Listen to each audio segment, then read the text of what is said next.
Bienvenue dans cette huitième partie où nous allons créer la fonction GameOver qui va arrêter le jeu s'il y a une collision entre le Snake et lui-même et le Snake et les limites de la map. Donc on se dirige vers script.js, on va dire la fonction qui va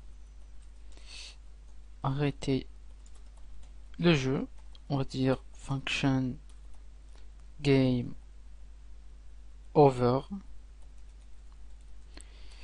et on va tout simplement clear intervalle go. Donc souvenez-vous du go, il était dans la fonction qui démarre le jeu.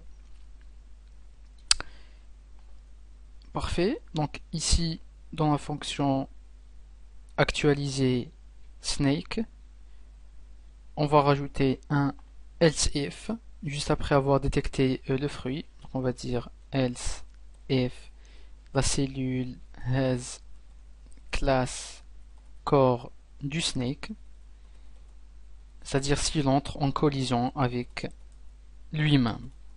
Si c'est le cas, on va exécuter la fonction game over. On va faire un petit test. Donc je vais agrandir mon snake de 2 ou 3 cellules pour qu'il soit assez grand pour entrer en collision avec lui-même. On va faire un test. Donc le game over opère, mais ici on voit qu'il est entré dans lui-même, c'est-à-dire on voit le rouge dans le corps. On veut pas de ça, on veut qu'il s'arrête juste si il touche à peine le corps. Donc ce qu'on va faire, on va rajouter un petit die ici pour qu'il ne continue même pas à avancer. Donc on va refaire un test.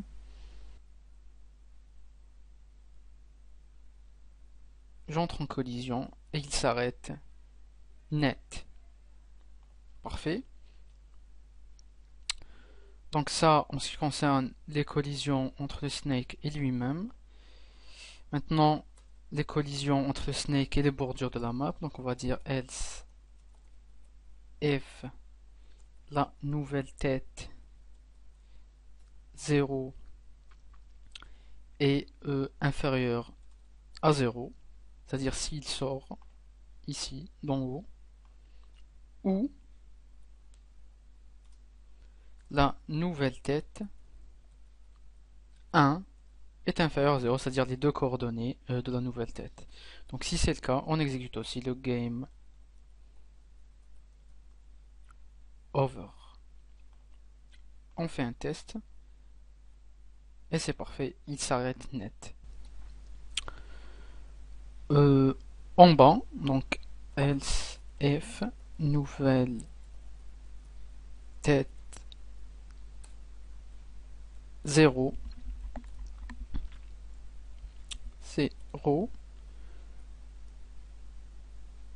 est supérieur à map ou la nouvelle tête 1 est supérieure à map.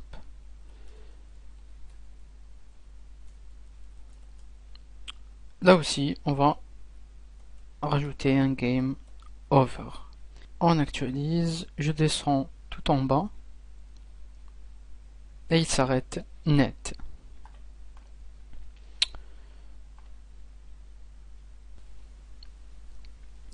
Donc pour la map, on fait strictement supérieur, puisque s'il était égal, je vais vous montrer ce que ça donne. Donc je descends tout en bas et on voit qu'il s'arrête avant même de toucher la bordure. Donc je vous explique rapidement, puisque ici, dans notre boucle, on a fait i est égal à 0. Donc en gros,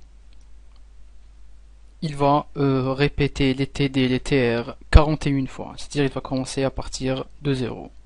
Si on avait mis ici un 1, il fallait répéter 40 fois.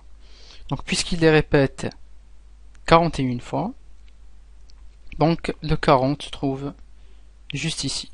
Donc s'il est égal à map, il s'arrête juste ici. Puisque dans notre cas, il est répété 41 fois, on va dire strictement supérieur. Ok? Donc une petite explication peut-être inutile, mais il y en a qui ça intéresse. Donc c'est tout pour cette 8e partie. Je vous remercie, on se voit dans la 9e. Bienvenue dans cette 9e et dernière partie. Donc aujourd'hui nous allons apprendre à afficher à l'utilisateur le Game Over.